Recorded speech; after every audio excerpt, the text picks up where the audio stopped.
জুলাই অভ্যুত্থানকে স্মরণের মাধ্যমে শুরু হচ্ছে দেশের ফ্র্যাঞ্চাইজি ক্রিকেটের জমজমাট আসর বিপিএল। শহীদ মুগ্ধকে সম্মান জানিয়ে দর্শকদের জন্য বিনামূল্যে খাবার পানির ব্যবস্থা রেখেছে বিসিবি। খেলার মানকে বাড়াতে ভালো উইকেট সহ নানা প্রতিশ্রুতি ক্রিকেট বোর্ডের। মুগ্ধ কর্নারের কথা আমরা বলেছিলাম। আমাদের স্টেডিয়াম ঘিরে 6টা বুথ থাকবে এবং প্রত্যেকটা বুথেই অনেকগুলো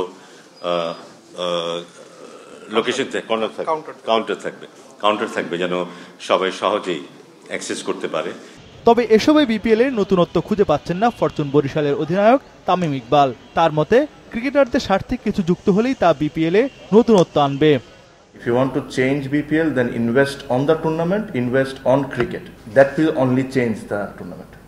ক্রিকেটটা কেমন হবে খেলা, এটা অ্যাকচুয়ালি ডিপেন্ড করে প্লেয়াররা কেমন খেলছে। এটাতে আসলে যারা অর্গানাইজার তাদের হাতের উপর কিছু থাকে না। যারা অর্গানাইজার তাদের হাতের উপর কি থাকে?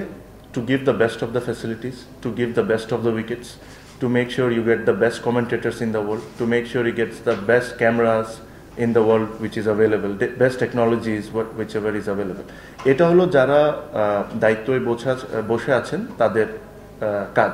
শিরোপা ধরে রাখার মিশনে বরিশালের প্রথম প্রতিপক্ষ দুর্বার রাজশাহী। কেবল প্রথম ম্যাচ নয়, পুরো টুর্নামেন্টেই কাগজে কলমে নিজেদের সেরা মনে করছেন তামিম। এদিকে রাজশাহীর কাছেও সেরা দল বরিশাল। নতুন ফ্র্যাঞ্চাইজি দুর্বার রাজশাহীকে নিয়ে দারুণ আশাবাদী দলটির কোচ পাকিস্তানের সাবেক তারকা ক্রিকেটার ইজাজ আহমেদ। আমাদের দলে যেমন নতুন ক্রিকেটার আছে, আবার ৩-৪ জন ক্রিকেটার আছে যারা আগে বাংলাদেশ দলের হয়ে খেলেছে কিন্তু এখন দলে নেই। আমার লক্ষ্য থাকবে তাদের সাথে আমার অভিজ্ঞতা থেকে শিক্ষা দেয়া। বসুন্ধরা ডায়াপেন্ট এখন আরো উন্নত। এই hot air through top sheet দ্রুত শোষণ করে সোনামণিকে দেয় কোমল অনুভূতি। দিনের আরেক ম্যাচে ঢাকা ক্যাপিটালসের বিপক্ষে ফেভারিট হিসেবে নামবে রংপুর রাইডার্স। মাসখানেক আগেই গ্লোবাল সুপার লিগ জিতেছে তারা। দলের সবাই খেলার মধ্যে আছে এবং একমাত্র তারাই দীর্ঘদিন ধরে একসাথে খেলছে। তাই রংপুরের দিকে আলাদা নজর সবার। কাগজে কলমে তারা ঢাকার বিপক্ষে এগিয়ে থাকবে। তবে এসব নিয়ে চিন্তা নেই ঢাকা ক্যাপিটালসের। লিটন, মুস্তাফিজ ও লঙ্কান অলরাউন্ডার থিসারা পেরেরা রয়েছে তাদের। জয় দিয়ে আসর শুরু করতে চায় ঢাকা।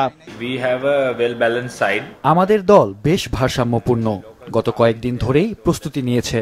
লোকাল তারকারাও ভালো। আশা করছি চ্যালেঞ্জ জানাতে পারবো যে কোনো দলকে।